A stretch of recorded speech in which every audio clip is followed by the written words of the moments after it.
예, 그다음 6장 아들이 영을 보내심. 신약 경륜의 둘째 부분의 인문. 아들이 영을 보내심이 신약 경륜의 둘째 부분입니다. 요한복음 14, 15, 16에서 인용한 것으로서 당시에는 예언이고 약속이 있는데 이것이 성취된 것은 요한복음 20장이었습니다. 근데 20장에 부활하고 나서 사람들이 무서워서 방의 문을 딱 닫고 있었는데 갑자기 주님이 바람과 같이 슉 문을 통과해서 들어와가지고 내게 축복이 있을지언 사람들이 다 놀래가지고 막 귀신이다 막 이렇게 생각하고 있었는데 성령을 받으라 하면서 숨을 내쉬며 가라다서에 이런 말이 있었잖아요. 14, 15, 16은 이제 십자가에 못 박히시기 전에 했던 예언이고 그 다음에 십자가에 못 박히시고 이제 20장에 그래서 영을 보냈다는 게 이제 신약 경륜의 둘째 부분이다. 아까까지는 이제 죽음, 부활, 성천까지는 이제 첫째 부분, 둘째 부분 그 영과 함께 시작이 되었다.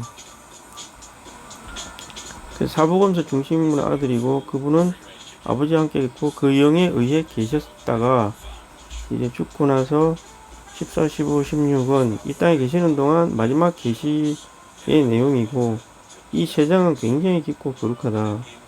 이 장들을 끝까지 이해하는 성경학도는 아무도 없다. 성경의 이 장에서 인용하여 읽은 모든 구절들은 그 영에 관한 것이다. 이들 세 장은 거룩한 삼위성인 아버지 아들 그 영의 그 골격을 이룬다. 사실 14, 15, 16 보면 막 이해할 수 없는 말을 많이 쓰죠. 아버지가 뭐 아들 안에 있고 아들이 뭐 그 영 안에 있고 뭐 이 말이 저 말 같고 막 다 서로 안에 있다 샀고 막 좀 그렇긴 하죠. 그래서 아들과 아버지는 일단 하나이다.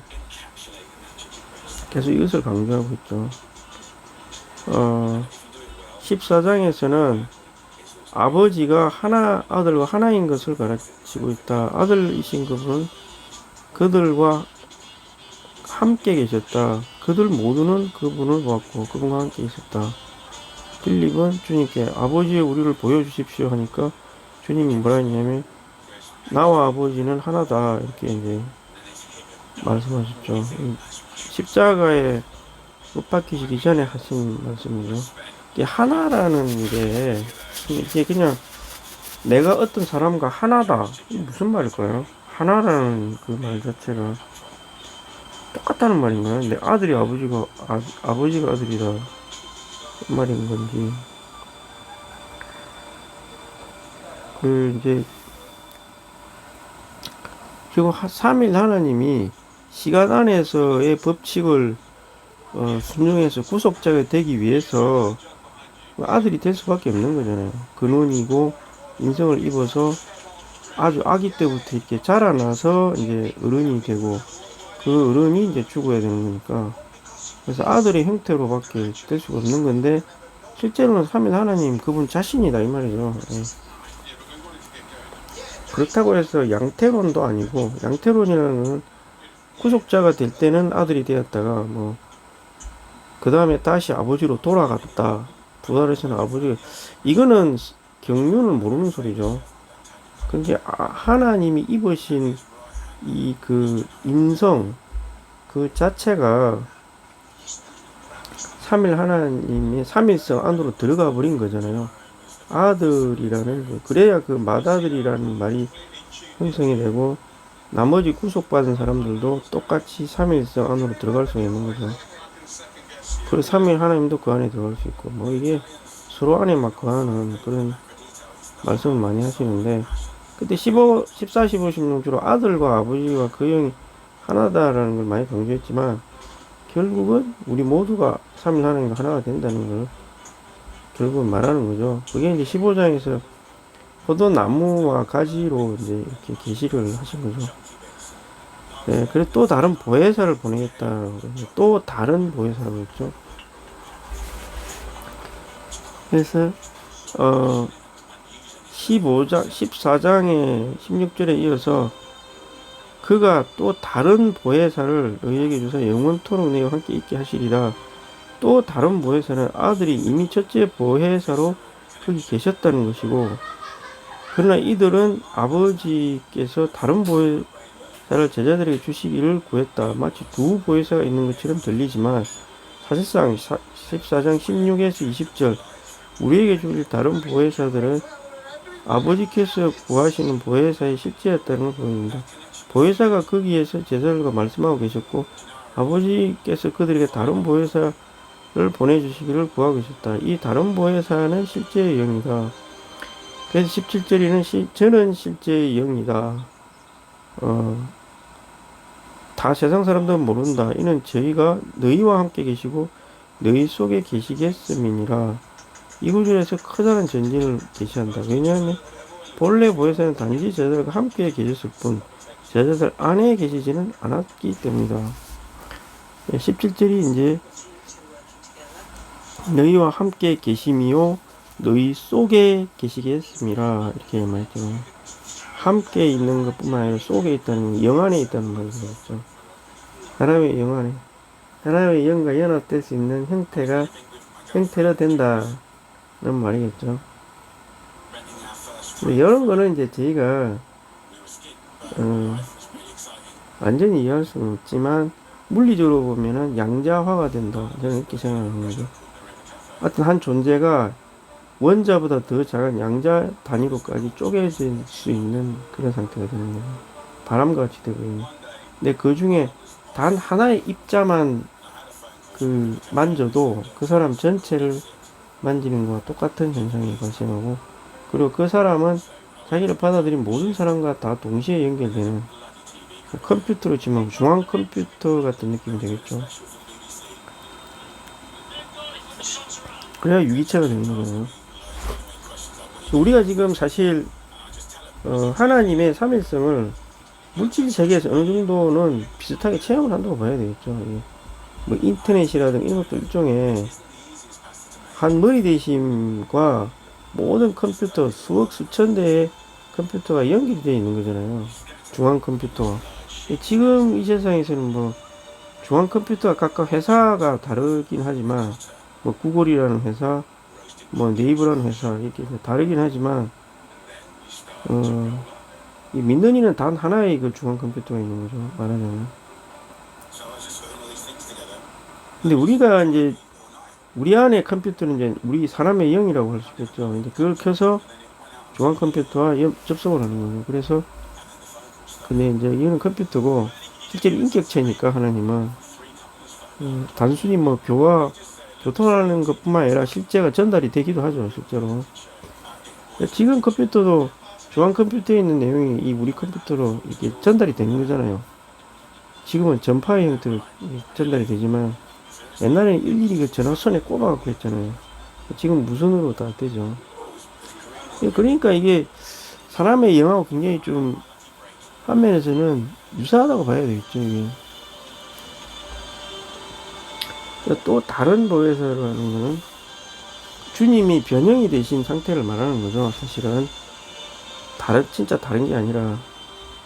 그래서 18절은 내가 너희를 그와 같이 버려두지 않고 너희에게 오리라 했기 때문에 또 다른 보혜사라는 건 결국 주님 자신이라는 걸 여기서 말을 하고 있는 거예요.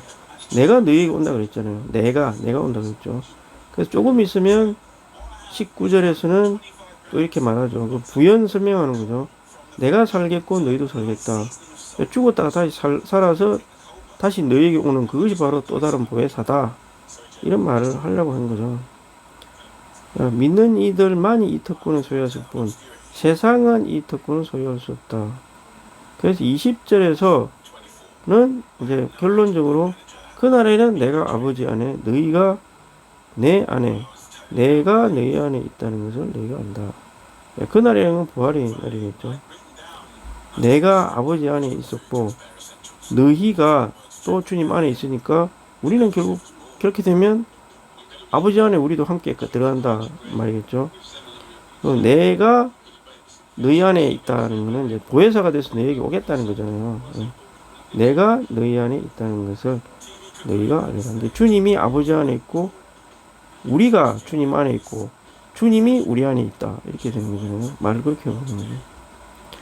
부활의 날이 되면 그걸 알게 될 것이다. 아들이 제자들 안에 들어올 수 있고 또 다른 보혜사가 되는 삼일성의 그 영을 보내주시도록 아버지께 구하고 계셨다. 또 다른 보혜사는 원래 보혜사라는 걸 깨닫게 될 것이다. 이 문맥상으로 보면 이제 그렇게 실제로 그렇게 돼. 내가 내 얘기 한다고 했으니까 이게 뭐 엄청나게 이 이야기 어려운 말은 아닌데 이제 이게 체험이 돼야 된다 이 말이죠. 거듭나면 이렇게 체험이 된다는 거죠. 이게 거듭난다는 거는 솔직히 말하면 집안에 처박혀 있던 고장난 컴퓨터를 새로 고침 받는 거죠.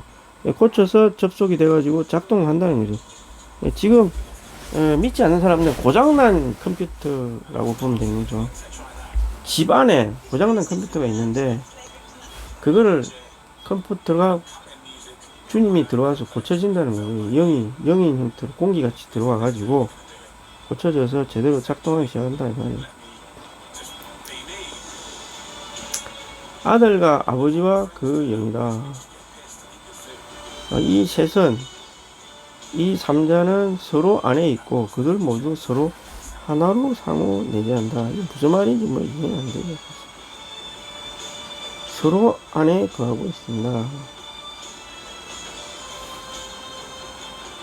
이 말 때문에 뭐 서로 안에 거하는데 이 말 때문에 말이 안 된다 이래갖고 뭐 잘 수 없었다가 갑자기 막 그 말 때문에 삐쳐가지고 말이 안 된다면서 막 이게 말이 안 되는 거를 가지고 논리적으로 따지라는 게 당연히 말이 안 되죠. 근데 그걸 불신을로 이어지면 안 되고 계시를 달라고 구하면 되는 거죠. 왜 그런지는 잘 모르겠네. 지금 잘 모르겠습니다. 그냥 나에게 이상을 보여주십시오. 이렇게 하면 되는 건데 왜 그런 이상한 고집을 부리는지 잘 모르겠어요.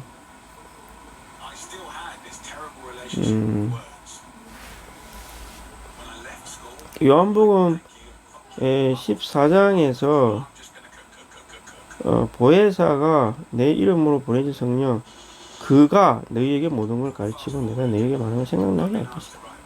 내 이름 안에서 구절이 무엇을 수식하는 건 쉽지 않다. 아버지께서 아들의 이름 안에 그 영을 보내신다. 이런 것인가? 보내신 분이 아들의 이름 안에 있는가? 보내신 받은 분이 아들의 이름 안에 있는가? 이건 영어 문장이 아닌 애매한 헬라어 문장에서도 그러하다. 아들의 이름 안에서는 아들이신 아버지께서 성령을 보내는가? 아니면 아버지께서 아들이신 성령을 보내셨는가? 어떤 의미를 우리가 취해야 되는가? 아니, 아들의 이름 안에 있는 아버지께서 그 영을 보내셨다면 이것은 아버지와 아들이 하나라는 것을 의미한다. 만약 아버지가 아들의 이름 안에 있는 그 영을 보냈다면 이것은 그 영과 아들이 하나를 의미한다. 애매하게 표현이 되어 있는데 사실 이 두 가지 의미를 다로 해석할 수 있다. 그래서 아버지가 아들의 이름 안에 있는 그 영을 보내신 것이 첫 번째 의미다. 이것은 그 영과 아들이 하나라는 것이다. 그 영과 아들이 하나이기 때문에 그 영은 아들이신 아버지에 의해 보내심을 받았다. 이 해석은 그 영이 아들이라는 걸 강하게 가리킨다. 아버지께서 아들이신 그 영을 보내셨다. 이 구절 또한 아버지께서 성령을 보내주셨을 때 그분이 아들로서 보내는 일을 하고 계셨다는 것입니다. 다른 말로 하면 아들의 이름 안에 있는 아버지가 그 영을 보내셨다는 것이다. 이것은 아들과 아버지가 하나라는 의미다. 두 가지 해석이 다 가능하다는 겁니다. 어찌됐든 간에 아버지가 아들이신 그 영을 보낸 것이나 아들과 아버지가 하나이신데 그 분들이 그 영을 보내신 거나 두 가지 해석이 다 정확할 수가 있다. 먼저 아버지께서 아들이신 그 영을 보냈다. 둘째로 아들이신 아버지가 그 영을 보냈다는 것이다. 뭐 두 가지가 그래서 어차피 결국 다 하나다 이 말이고요. 첫 번째 의미는 아들이 그 영을 강조하고 두 번째는 아들과 아버지가 하나라는 걸 강조한다는 거죠. 그래서 아들이 아버지와 그 영이 다 되신다. 그렇기 때문에 결국 이거는 애매한 거는 아들이 아버지도 되고 그 영도 다 된다는 거죠. 그러니까 성경에서는 두 구절의 해석을 확정한다. 이사야 9장 6절인 그 아기가 낳는데 그것이 영존한 아버지다. 그러니까 아들과 아버지가 하나라는 걸 말해주고 있고, 또한 고린도후서 3장 10절에는 주는 그 영이라고 했기 때문에 이 구절은 아들이 그 영이라는 걸 말하고 있다.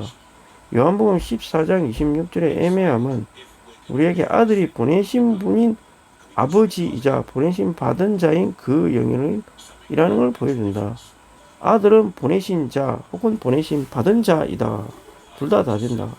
아버지이자 그 영이시다.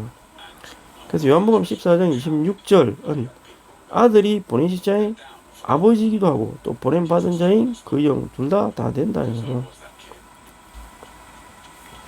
문맥상으로 이렇게 해석이 실제로도 그렇고 그분은 아들이신 아버지 또 아들이신 그 영 이 둘 다 된다. 뭐 계속 그렇게 말하고 있고요.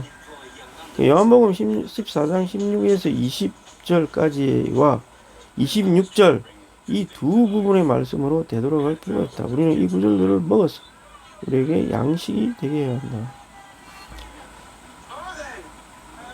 믿는 등에 도달하신 참을 하나님의 완성인 그 영 14, 26 보혜사 곧 아버지께서 내 이름 안에서 보내실 성령 그가 너에게 모든 것을 가르치시고 내가 너에게 말한 모든 것을 생각나게 할 것이다. 이 구절에서 아버지는 그 영을 보내신 분이다.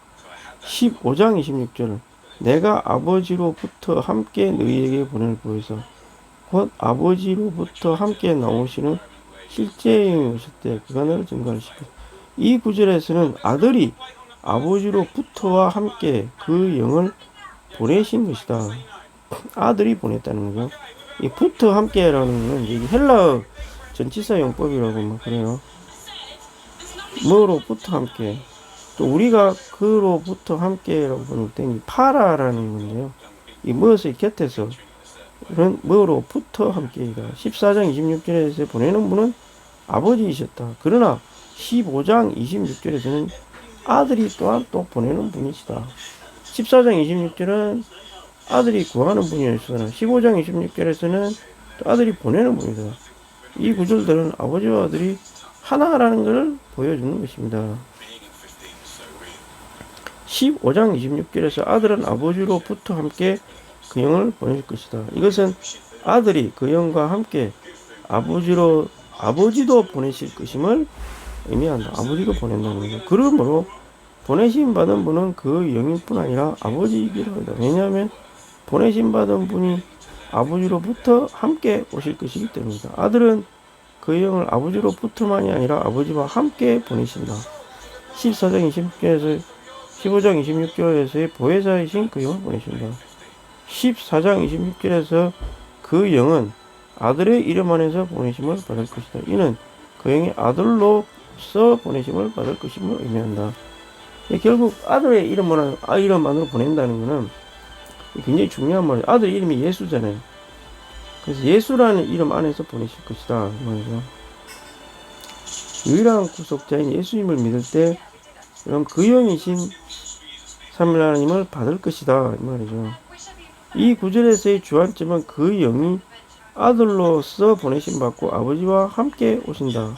이런 이유 때문에 신약 경륜에 대한 도포 둘째 부분이 아들로서 아버지와 함께 하는 그 영을 보여준다. 그 영이 올 때 그분은 아들로서 아버지와 함께 오십니다. 이 두 구절은 우리에게 보내시는 분이 아버지이자 아들이며 보내심 받은 분은 아들로서 아버지와 함께 하는 그 영이라는 걸 보여준다. 아들로서 아버지와 함께 하는 그 영이다. 그래서 그 영은 아들로서 아버지와 함께 보내심을 받았다. 그러므로 그분은 거룩한 삼위성의 완성이시다. 그분이 오실 때 삼위 하나님이 다 오시는 거고, 삼위 하나님이 오실 때 그분은 처음으로 그 영으로, 그리고는 아들로서, 그리고 아버지와 함께 오시는 거죠. 그러므로 그 영은 아들로서 아버지와 함께 오시고 우리에게 도달하신 삼일 하나님이시다. 삼일 하나님이 우리에게 도달할 때 그분은 그 영으로서 우리에게 도달하십니다. 그분은 그 영으로서 오시며 그 영은 아들로서 아버지와 함께 오실 것입니다. 신약경륜의 두 번째 부분. 첫째 부분에서 우리는 아버지와 함께 그 영에 의하는 아들, 즉 삼위하나님의 체현이다. 삼위하나님의 체현은 인격 예수 안에 있다. 신약 경륜의 둘째 부분은 이제 둘째 부분에서 그 영을 본다는 거죠. 그 영은 아들로서 아버지와 함께 교회 안에서 삼위하나님의 최종 완성이 되시고, 삼위하나님의 체현은 예수 그리스도 안에 있고, 삼위하나님의 체현과 완성이라는 단어가 있죠. 예, 체현 완성. 완성은 교회 안에 있다. 이것은 이제 우리에게 도달하셨을 뿐만 아니라 우리 안에, 즉 교회 안에 계시는 것이다. 아버지는 우리 안에 있는 그 영이신 아들 안에 있다. 그분은 부활하신 후 거룩한 하나 안에서 교회 안에 사시기 위해 과정을 거친 삼위성이 되시기 위해 아들로서 아버지와 함께하는 그 영이 되셨다. 계속 이렇게 말을 해보면 뭔가 모르게 안에 거듭난 분이라면 이 말을 자기가 직접 듣는 것만이 아니라 직접 해봐야 되거든요. 이렇게. 뭔가 이해가 될 것 같기도 하고. 주 예수, 주 예수.